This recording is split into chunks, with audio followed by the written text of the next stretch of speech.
എല്ലാവർക്കും നമസ്കാരം. ഞാൻ നിങ്ങളുടെ സ്വന്തം അജൽ മാഷാണ്. നമുക്കറിയാം, നമ്മളുടെ ഈ +2ൻ്റെ പരീക്ഷ റിസൾട്ട് വന്ന ഒരു ടൈം പീരീഡാണ് അല്ലേ. +2ൻ്റെ പരീക്ഷയുടെ റിസൾട്ട് വന്നു കഴിഞ്ഞപ്പോൾ 78% കേരളത്തിൽ ഈ പ്രാവശ്യം +2ൻ്റെ റിസൾട്ട് എന്ന് നമുക്ക് മനസ്സിലാക്കാൻ പറ്റി. അപ്പോൾ ഈ 77-78% കഴിഞ്ഞ് ബാക്കിയുള്ള ആൾക്കാരുണ്ട് ഇല്ലേ, ഒരു 22% കുട്ടികൾ പരീക്ഷയിൽ പാസ്സായിട്ടില്ല. അവർക്ക് വിഷമമുണ്ടാവും.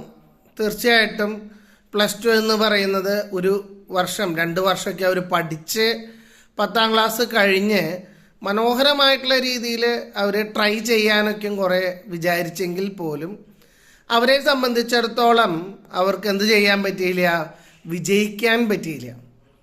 ഇനി ബാക്കി 78% വിദ്യാർത്ഥികൾ നോക്കുകയാണെങ്കിൽ അതിൽ നമുക്ക് 30,000 കുട്ടികളാണ് ഫുൾ A+ കിട്ടിയിട്ടുള്ള കുട്ടികൾ.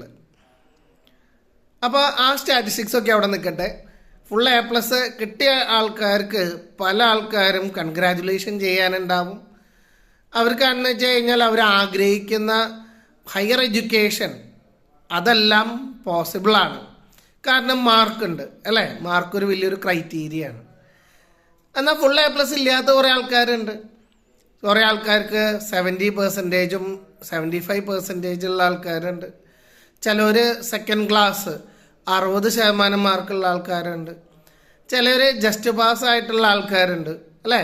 പല കാറ്റഗറൈസ് ചെയ്തിട്ടാണ് നമ്മുടെ മാർക്ക് തന്നെ വരുന്നത്. അപ്പോൾ ഓട്ടോമാറ്റിക്കലി ഒരു പരീക്ഷ കഴിഞ്ഞ് കഴിഞ്ഞാൽ നമ്മൾ അതിൻ്റെ റിസൾട്ട് വരും. റിസൾട്ട് വന്നു കഴിഞ്ഞാൽ ഇന്ന് നമുക്കറിയാം 22-ാം തീയതി ഉച്ചയ്ക്ക് 3 മണി, ജസ്റ്റ് ഒരു അരമണിക്കൂർ മുമ്പാണ് നമ്മുടെ മന്ത്രി ശിവൻകുട്ടി സാറ് റിസൾട്ടൊക്കെ പബ്ലിഷ് ചെയ്തിട്ട് സംസാരിക്കുകയുണ്ടായിരുന്നു. അപ്പോൾ ശ്രദ്ധിക്കേണ്ട ഒരു കാര്യം, നമ്മൾക്കൊരു പരീക്ഷയാണ് നമ്മൾ അറ്റൻഡ് ചെയ്തിട്ടുള്ളത്. ആ പരീക്ഷ നമ്മൾ എഴുതി, നമ്മളെ കൊണ്ട് കഴിയാവുന്ന രീതിയിലൊക്കെ നമ്മൾ പരീക്ഷ എഴുതി. കുറേ ആൾക്കാർ പാസ്സായി, കുറേ ആൾക്കാർക്ക് ഡിസ്റ്റിങ്ഷൻ കിട്ടി, കുറേ ആൾക്കാർ ഫുൾ A+ വാങ്ങിച്ചു, കുറേ ആൾക്കാർ തോറ്റു. പക്ഷേ നമ്മൾ ഒരു പരീക്ഷേനെ ആ ഒരു സെൻസിലാണ് എടുക്കേണ്ടത്. പരീക്ഷയിൽ തോറ്റ കുട്ടികൾക്കാണെങ്കിൽ ഒരു SAY, സേവ് എ ഇയർ എന്ന് പറയുന്നൊരു പ്രോഗ്രാം ഉണ്ട്. അപ്പോൾ ഈ ഒരു ജൂൺ മാസം 24-ാം തീയതി ആകുമ്പോഴേക്കും ആ ഒരു വർഷം സേവ് ചെയ്യാൻ വേണ്ടിയിട്ടുള്ള പ്രിപ്പറേഷൻ ഉണ്ട്. അതുപോലെ ഇമ്പ്രൂവ്മെൻ്റ് പരീക്ഷ, മാർക്ക് കുറവാണെന്ന് തോന്നുന്ന ആൾക്കാർക്കുള്ള ഒരു പരീക്ഷയാണ് ഇമ്പ്രൂവ്മെൻ്റ് പരീക്ഷ. അപ്പോൾ അതൊക്കെ നിങ്ങൾക്ക് അറ്റൻഡ് ചെയ്യാം. അതനുസരിച്ച് എന്തുണ്ടാവും, നിങ്ങൾക്ക് സ്കോറുകൾ പലതരത്തിലും വരും. പക്ഷെ നമ്മുടെ ജീവിതത്തിൽ നമ്മൾ ശ്രദ്ധിക്കേണ്ട ഒരു കാര്യം, 10ാം ക്ലാസ് ഒരു പരീക്ഷ ഉണ്ടായിരുന്നു ഇല്ലേ. ആ പരീക്ഷ നമ്മൾ എഴുതി, കുറേ ആൾക്കാർക്ക് നല്ല മാർക്ക് കിട്ടി. അതേപോലെ നമ്മുടെ ജീവിതത്തിൽ ഇനിയും പല പരീക്ഷകളുണ്ട്. ഇനി ഡിഗ്രി, അണ്ടർ ഗ്രാജുവേഷൻ ഒരു പരീക്ഷ വരും, പോസ്റ്റ് ഗ്രാജുവേഷൻ ഒരു പരീക്ഷ വരും. പക്ഷേ ജീവിതം എന്ന് പറയുന്നതിൻ്റെ ഒരു സ്റ്റാറ്റസ് ക്യൂ എന്ന് പറയുന്നത് ഒരു അളവുകോലിലെ ഒരു ഭാഗം മാത്രമാണ് എന്ത്, ഈ പറയുന്ന പരീക്ഷകളെല്ലാം തന്നെ. നിങ്ങളെ സംബന്ധിച്ചിടത്തോളം പരീക്ഷ എഴുതി, ചിലപ്പോൾ പരീക്ഷേൻ്റെ തലേദിവസം നമുക്ക് ഹെൽത്തി ആയിരിക്കുന്നുണ്ടാവില്ല. ചിലപ്പോൾ പരീക്ഷേൻ്റെ സമയത്ത് നമുക്ക് പലതരത്തിലും നമുക്കത് നല്ല രീതിയിൽ ചെയ്യാൻ പറ്റിയിട്ടുണ്ടാവില്ല. ഇനി മറ്റൊരു രീതിയിലുള്ള ആൾക്കാരുണ്ട്, അവർ നന്നായി പരീക്ഷയ്ക്ക് എഴുതിയെങ്കിലും പിന്നീട് റിസൾട്ട് വന്നപ്പോൾ ഫുൾ A+ കിട്ടിയെന്ന് പറഞ്ഞിട്ട് വളരെയധികം ഹാപ്പി ആയിട്ടുള്ള കുറേ ആൾക്കാരുണ്ട്. അപ്പോൾ ഇങ്ങനെ പല തരത്തിലുള്ള വ്യക്തികൾ ഉണ്ടാവും ഒരു റിസൾട്ട് വരുമ്പോൾ.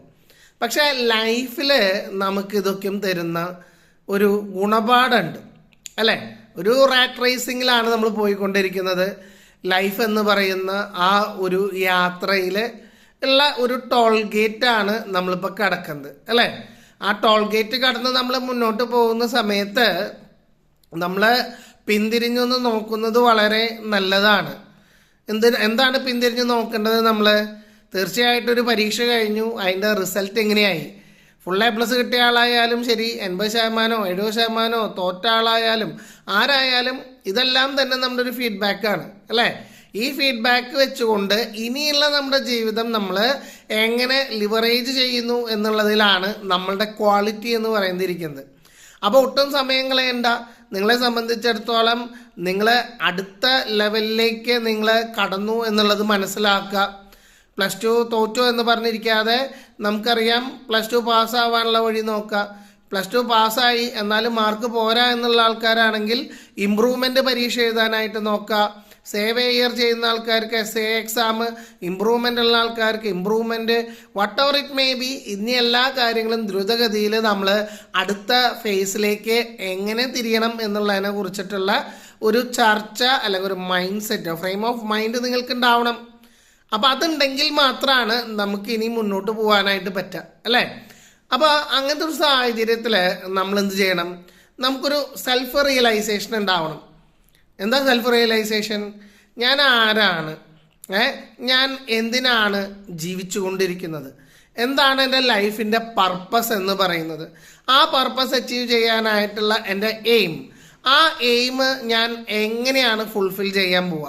അപ്പോൾ പ്ലസ് ടു കഴിഞ്ഞ് കഴിഞ്ഞാൽ നിങ്ങളെ സംബന്ധിച്ചിടത്തോളം ഇനി ഡിഗ്രിക്ക് ചേരുന്ന ആൾക്കാരുണ്ട്, അല്ലേ? അണ്ടർ ഗ്രാജുവേഷൻ പ്രോസസ്സ് കുറേ തരത്തിലുള്ള കോഴ്സ് ഉണ്ട്. കുറേ ആൾക്കാർ അത് മാത്രമല്ല, ഒരു കൊല്ലം കളഞ്ഞാലും കുഴപ്പമില്ല, എനിക്ക് ഡോക്ടർ ആവണം എന്നാഗ്രഹമുള്ള ആൾക്കാർ നീറ്റിൻ്റെ റിപ്പീറ്റ് ചെയ്യുന്ന ആൾക്കാരുണ്ട്. എൻജിനീയറിങ്ങിന് IIT അല്ലെങ്കിൽ JEEക്കൊക്കെ പഠിക്കുന്ന ആൾക്കാരുണ്ട്. അതുപോലെ സെൻട്രൽ യൂണിവേഴ്സിറ്റി, ഇങ്ങനെ പലതരത്തിൽ വക്കീലാവാൻ പഠിക്കുന്ന ആൾക്കാർ, CA, അതുപോലെ ആർക്കിടെക്ചറിൻ്റെ കോഴ്സ് പഠിക്കാൻ താല്പര്യമുള്ള ആൾക്കാർ, ഡിസൈൻ കോഴ്സ് പഠിക്കാൻ താല്പര്യമുള്ള ആൾക്കാർ, അങ്ങനെ പല മേഖലകളിലേക്കും നിങ്ങൾ തിരിഞ്ഞു പോകും. ഇനി ലാംഗ്വേജ് പഠിക്കാൻ താല്പര്യമുള്ള ആൾക്കാർ, അങ്ങനെ പലതരത്തിലേക്ക് ആളുകൾ തിരിഞ്ഞു പോകുന്ന ഒരു ഡൈവേർഷൻ ചെയ്യുന്നൊരു കാലഘട്ടമാണ്, അല്ലേ? കൃത്യമായിട്ടും ചില ആൾക്കാർക്ക് ഒരു കരിയർ കൗൺസിലിംഗ് ആവശ്യമായിട്ട് വരും. അപ്പോൾ നിങ്ങൾക്ക് അങ്ങനെ കരിയർ കൗൺസിലിങ്ങിൻ്റെ ആവശ്യങ്ങൾ വരാമെന്ന് വെച്ച് കഴിഞ്ഞാൽ ഞാൻ നിങ്ങളെ സഹായിക്കാനായിട്ട് ഉണ്ടാവും. അജൽ ജോസ് അക്കര എന്നാണ് എൻ്റെ പേര്. Mobile number 9188142143. അപ്പോൾ ഈ പറയുന്ന നമ്പർ 9188 142 143 എന്നുള്ള നമ്പറിൽ എന്നെ വിളിച്ചു കഴിഞ്ഞാൽ നിങ്ങൾക്ക് കൗൺസിലിംഗ് സെഷൻ ഉണ്ടാവും. അതുപോലെ കരിയറിൽ ഇനി ഏത് തരത്തിലുള്ള ഒരു ഡയറക്ഷനാണ് നിങ്ങൾക്ക് വേണ്ടത് എന്നുള്ള കാര്യങ്ങൾ എല്ലാം തന്നെ നമുക്ക് പറഞ്ഞു തരാനായിട്ട് സാധ്യമാണ്. നിങ്ങൾക്കറിയോ നമ്മളുടെ അഭിരുചി എന്താണ് എന്നുള്ളത് അറിയാനായിട്ട് നമുക്ക് ശാസ്ത്രീയമായിട്ട് ഒരു രീതിയുണ്ട്, ഒരു ടെക്നിക്കുണ്ട്. അപ്പോൾ നമ്മൾ വെറുതെ എനിക്ക് ഡോക്ടർ ആവണം, എൻജിനീയർ ആവണം, വക്കീലാവണം, അല്ലെങ്കിൽ പടം നന്നായി വരയ്ക്കണ കാരണം ആർക്കിടെക്റ്റ് ആവണം എന്നുള്ളതിനെക്കാട്ടും ഉപരിയായിട്ട് നമ്മളെ സംബന്ധിച്ചിടത്തോളം നമ്മുടെ കഴിവുകൾ എന്നെക്കൊണ്ട് ചെയ്യാനായിട്ട് കഴിയും എന്നുള്ള ആ ഒരു കാര്യപ്രാപ്തിയെല്ലാം മനസ്സിലാക്കാനായിട്ടുള്ള ഒരു സ്കെയില്, അളവുകോലുണ്ട്. അതിനെയാണ് നമ്മൾ എന്ത് പറയുന്നത്? അഭിരുചി പരീക്ഷ അഥവാ സൈക്കോമെട്രിക് ടെസ്റ്റ് എന്ന് പറയുന്നത്. അപ്പോൾ അങ്ങനെയുള്ള ഒരു അഭിരുചി പരീക്ഷ നമ്മൾ അറ്റൻഡ് ചെയ്ത് കഴിഞ്ഞാൽ ഓട്ടോമാറ്റിക്കലി എന്തുണ്ടാവും? നമുക്കറിയാം നമ്മുടെ അഭിരുചിക്ക് അനുസരിച്ച് നമുക്ക് മുന്നോട്ട് പോകാനായിട്ട് ഏത് തരത്തിലുള്ള കോഴ്സിലേക്കാണ് കടക്കണ്ടേ എന്നുള്ളതിനെ കുറിച്ചൊക്കെ നമുക്ക് അറിയാനായിട്ട് പറ്റും. അപ്പോൾ ഈ പ്ലസ് ടു കഴിയുമ്പോൾ നമ്മുടെ പാരൻസ് അവരും ആകുലരാവും. കുറേ കോഴ്സ് ഉണ്ട്, അയലത്തെ വീട്ടിലത്തെ കുട്ടി ഇന്ന കോഴ്സിന് ചേർന്നു, അല്ലെങ്കിൽ അവളുടെ കൂട്ടുകാരികൾ ഇന്ന കോഴ്സിന് ചേർന്നു എന്നൊക്കെയും പറയുന്നത് വെറുതെ കണ്ണടച്ച് അവരുടെ ഒപ്പം നമ്മൾ പറഞ്ഞു വിടാതെ നമ്മളുടെ കുട്ടികളുടെ കഴിവുകൾ ഏതൊക്കെയാണ് എന്നുള്ളത് കൃത്യമായിട്ട് നമ്മൾ മനസ്സിലാക്കണം. നമ്മുടെ പാരൻസിന് നമ്മുടെ മക്കളിനെ കൂടുതൽ അറിയാൻ പറ്റും, അല്ലേ? അവരായിട്ട് എല്ലാ ദിവസവും നമ്മൾ ഇടപഴകുന്നുണ്ട്. അപ്പോൾ അവരുടെ ഇഷ്ടങ്ങൾ, അനിഷ്ടങ്ങൾ, അവരെങ്ങനത്തെ ടൈപ്പാണ് എന്നൊക്കെ നമുക്ക് മനസ്സിലാക്കാൻ പറ്റും. ചിലവർ പറയും അവളെ ഭയങ്കര കാം ആൻഡ് ക്വയറ്റാണ്, ഒതുങ്ങിയ തരത്തിലുള്ള ഒരു കാം ചൈൽഡാന്ന് പറയും, അല്ലേ? ചിലവർ ഇൻട്രോവേർട്ടാന്ന് പറയും. ചിലവരാണെങ്കിൽ എല്ലാ ആൾക്കാരുടെ അടുത്തും റോട്ടിൽ കൂടെ പോകുന്ന ആൾക്കാർക്ക് വരെ ഹായ് ബായ് എന്നൊക്കെ പറയുന്ന ആൾക്കാരുണ്ട്, അല്ലേ? ഒരു പ്രാവശ്യം ഞാൻ റോട്ടിൽ കൂടെ നടന്നു പോകുന്ന സമയത്ത് ഒരു പയ്യനാണെന്ന് വെച്ച് കഴിഞ്ഞാൽ ഒരു ബസ് പോകുന്ന സമയത്ത് ടാറ്റാ ബായ് എന്നൊക്കെ പറഞ്ഞു. അപ്പം ഞാൻ നോക്കി കഴിഞ്ഞപ്പോൾ ആ ബസ്സിൽ നിന്ന പെൺകുട്ടി പോടാ എന്നൊക്കെ പറഞ്ഞിട്ട് എന്തോ മലയാള ഡിക്ഷണറിയിൽ ഇല്ലാത്ത പദങ്ങളൊക്കെയും പറയുന്നുണ്ട്. അപ്പം ഞാൻ ചോദിച്ചു, മോനെ അറിയുന്ന ആളാണോ എന്ന് ചോദിച്ചപ്പോൾ പറഞ്ഞു, വെറുതെ ചുമ്മാ ജസ്റ്റ് ഒരു ചേഞ്ച് എന്നൊക്കെയും പറഞ്ഞു, അല്ലേ? അപ്പോൾ അത്തരത്തിൽ എക്സ്ട്രോവേർട്ടായിട്ടുള്ള ആൾക്കാരുണ്ട്, അപ്പോൾ പലപ്പോഴും നമ്മളെ സംബന്ധിച്ചിടത്തോളം നമ്മളുടെ ഒരു കപ്പാസിറ്റി എന്താണ് എന്നുള്ളത് ആദ്യം തന്നെ മനസ്സിലാക്കി അതിൻ്റെ ഒരു സ്കെയിലിംഗ് നമ്മൾ എടുത്തു കഴിഞ്ഞാൽ ഓട്ടോമാറ്റിക്കലി എന്തുണ്ടാവും, നമ്മുടെ കഴിവുകൾ എന്തൊക്കെയാണ്, ആ കഴിവിനനുസരിച്ചിട്ടുള്ള ഏത് കോഴ്സിലേക്ക് നമുക്ക് പോയി കഴിഞ്ഞാലാണ് നമ്മളുടെ ബെസ്റ്റ് റിസൾട്ട് നമുക്ക് പ്രൊഡ്യൂസ് ചെയ്യാൻ പറ്റുക എന്നുള്ളതിനെ കുറിച്ചൊക്കെ നമുക്ക് മനസ്സിലാക്കാൻ പറ്റും. അപ്പോൾ തീർച്ചയായിട്ടും ഇത്തരത്തിലുള്ള ഒരു കരിയർ ഓറിയൻറ്റഡ് ആയിട്ടുള്ള അഭിരുചി പരീക്ഷകൾക്ക് നിങ്ങൾ രജിസ്റ്റർ ചെയ്യുക. തീർച്ചയായിട്ടും അതുമൂലം നിങ്ങൾക്ക് എന്തുണ്ടാവും, നിങ്ങളുടെ കരിയറിൻ്റെ പ്രിഫറൻസസ്, ചോയ്സസ്, അല്ലെങ്കിൽ നിങ്ങളിപ്പോൾ എവിടെയെങ്കിലും അഡ്മിഷൻ ചെയ്യാൻ വേണ്ടിയിട്ട് പ്ലാൻ ചെയ്തു, 5000-10,000 ഡൊണേഷൻ കൊടുത്തിട്ടു, സാറേ ഈ കോഴ്സ് നല്ലതാണോ, ഇങ്ങനെയൊക്കെയുള്ള കുറേ ഡൗട്ടുകൾ ഉണ്ടാവും അല്ലേ. ഭൂരിഭാഗം കുട്ടികളും ഞാൻ ചോദിച്ചു കഴിഞ്ഞപ്പോൾ ഒരു 15% കുട്ടികളും BSc നഴ്സിംഗ് എന്ന് പറഞ്ഞിട്ടുള്ള കോഴ്സുകളിലേക്ക് പോകുന്നുണ്ട്. അങ്ങനെ പലതരത്തിലുള്ള കോഴ്സുകളാണ് കുട്ടികൾക്ക് ഓരോ സമയത്തും മാറി വരുന്ന ട്രെൻഡിനനുസരിച്ച് അവർ ചാടി പോവുക അല്ലേ. അപ്പോൾ അതൊക്കെ നമ്മളെ കൊണ്ട് കൂട്ടിയേ കൂടുന്നതാണോ എന്നുള്ളത് ചോദിക്കണം.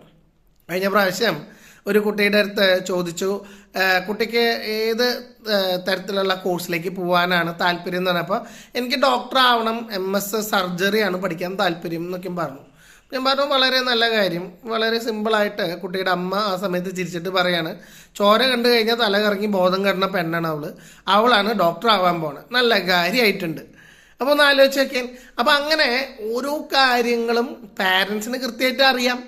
അപ്പോൾ അതുകൊണ്ട് തന്നെ അത്തരത്തിലുള്ള കാര്യങ്ങളൊക്കെയും നമ്മളായിട്ട് ഷെയർ ചെയ്യാനായിട്ട് പറ്റിയെന്നുണ്ടെങ്കിൽ തീർച്ചയായിട്ടും നമ്മുടെ മക്കൾക്ക് നല്ല രീതിയിലുള്ള കോളേജുകൾ ഏതാണ് എന്നുള്ളതിനെ കുറിച്ചൊക്കെ നമുക്ക് പറഞ്ഞു കൊടുക്കാനായിട്ട് സാധ്യമാണ്. ഇനിയും കൂടുതൽ പറയാനുണ്ട്, പക്ഷേ ഇപ്പോൾ തന്നെ 10-12 മിനിറ്റായി സംസാരിക്കുന്നു. തീർച്ചയായിട്ടും ബോറടിപ്പിക്കുന്നില്ല. അടുത്തൊരു വീഡിയോ ആയിട്ട് വീണ്ടും കാണുന്നവരെ നമസ്കാരം.